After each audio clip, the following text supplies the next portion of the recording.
جہاں P T I اور اس کی قیادت عمومی طور پہ مشکلات کا شکار ہے، وہیں اس کی خیبر پختونخوا کی صوبائی حکومت کے لیے بھی معاملات جو ہیں آسان نہیں۔ اس صوبے کو 3 طرح کی مشکلات کا سامنا ہے۔ ایک طرف یقیناً دہشت گردی کا فریت ہے، تو دوسری طرف ہم دیکھتے ہیں کہ صوبے اور مرکز کے درمیان جو ہے محاذ آرائی ہے، اور اس کے ساتھ ساتھ عام افراد کے روزمرہ کے مسائل جن پر مخالفین کے مطابق صوبائی حکومت کی توجہ نہیں۔ حقیقت جاننے کی کوشش کرتے ہیں۔ پشاور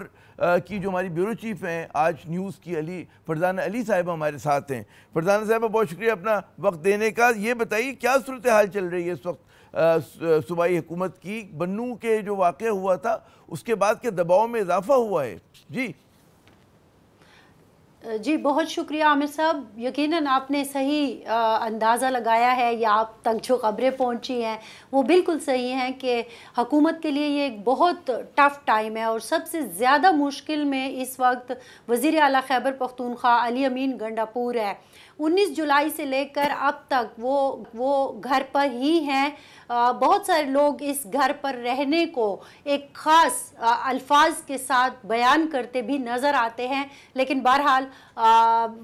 وزیر اعلیٰ صاحب گھر پہ ہی ہیں، اور کچھ گھر سے کیا مراد ہے آپ کی؟ وہ ابھی وزیر اعلیٰ ہاؤس میں ہیں، وہ اس سے باہر نہیں نکل رہے، یہ کہنا چاہ رہی ہیں آپ؟ جی بالکل، وزیر اعلیٰ ہاؤس میں ہیں اور اس سے باہر نہیں نکل رہے۔ اس کے لیے کچھ لوگ ایک خاص لفظ بھی استعمال کر رہے ہیں جو عام طور پر ہم ہاؤس اریسٹ جس کو کہا جاتا ہے، کچھ اس قسم کی سچویشن کے آج صبح سے چہمہ گوئیاں بھی ہوتی نظر آ رہی ہیں۔ لیکن آپ نے جو سوال کیا کہ واقعی ایک منٹ فرزانہ یہاں رکیے گا، یہ جو چہمہ گوئیوں کی بات کی، ذرا سے اس کی وضاحت ضروری ہے، کیونکہ ہاؤس اریسٹ میرے خیال میں بڑا سخت ہے، اور جب تک ہمیں بالکل کہتے ہیں نا ہم اس پہ سالڈ نہ ہو جائیں، ہمیں بالکل یقین نہ ہو، تو کیا لوگ تو ان سے ملنے جا رہے ہیں نا، ان کی پارٹی کے لوگ جا رہے ہیں، ان کے جو آفیسرز ہوں گے جا رہے ہوں گے، وہاں سے وہ امور مملکت یا امور جو ان کے صوبہ ہے وہ تو چلا رہے ہوں گے نا؟ جی بالکل، وہ چلا رہے تھے، اور رات تک ہمارے پاس یہی اطلاعات بھی تھیں کہ آج صبح ایک بنو کا جرگہ بھی 40 رکنی ان کے پاس آئے گا، لیکن ابھی تک جو ہے وہ چیز بھی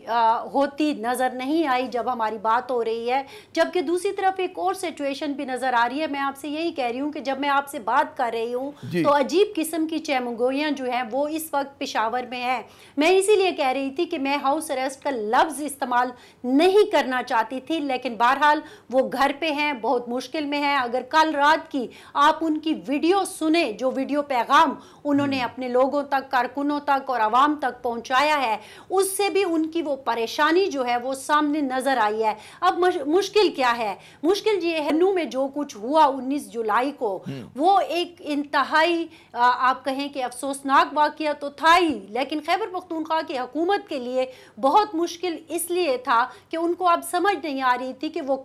کھڑے کس کے ساتھ ہوں، کیونکہ جو لوگ سڑکوں پر تھے وہ اگرچہ صرف پاکستان تحریک انصاف کے تو نہیں تھے، وہ مختلف سیاسی پارٹیوں کے، تاجر برادری، بنو کی عام عوام، یہ سارے لوگ تھے۔ لیکن جو ریلی ختم ہونے کے بعد ایک ناخوشگوار واقعہ ہوا جس میں ایک شخص جاں بحق اور 25 زخمی بھی ہوئے، اس میں ہم دیکھتے ہیں کہ اس کے بعد خیبر پختونخوا کی حکومت پر بہت زیادہ پریشر آیا کہ وہ کوئی انتہائی اقدام اٹھائے، اور وہ کارکنوں کی طرف سے پریشر ہے۔ اب جب سے وزیر اعلیٰ صاحب نے چیف ایگزیکٹو کی گدی سنبھالی ہے، تب سے لے کر اب تک ان کے اوپر جو کارکنوں کا اور پارٹی کا ایک پریشر ہے، اس کی وجہ سے ان کے لیے بہت مشکل ہو جاتا ہے بعض اوقات، اور یہی ہم نے دیکھا کہ 19 جولائی کے بعد بھی ہمیں مشکل نظر آ رہی ہے۔ اور پھر عامر صاحب، آپ خود ایک باخبر صحافی ہیں، آپ کو پتہ ہوگا کہ پاکستان تحریک انصاف میں اس وقت جو ایک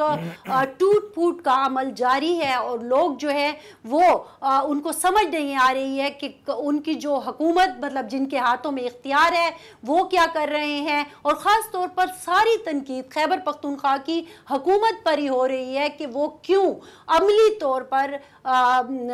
بانی چیئرمین صاحب کی جو رہائی ہے اس کے لیے اقدام کیوں نہیں اٹھاتے۔ تو یہ سارا پریشر، اور پھر 19 جولائی کا پریشر، چیزیں جو ہیں وہ کل رات سے بہت آپ کہیں کہ اس نہج پر چلی گئی ہیں کہ جو میں آپ سے پہلے عرض کر چکی ہوں کہ آج ابھی بھی میرے پاس خبریں کچھ کچھ ایسی آ رہی ہیں جن کی ظاہر ہے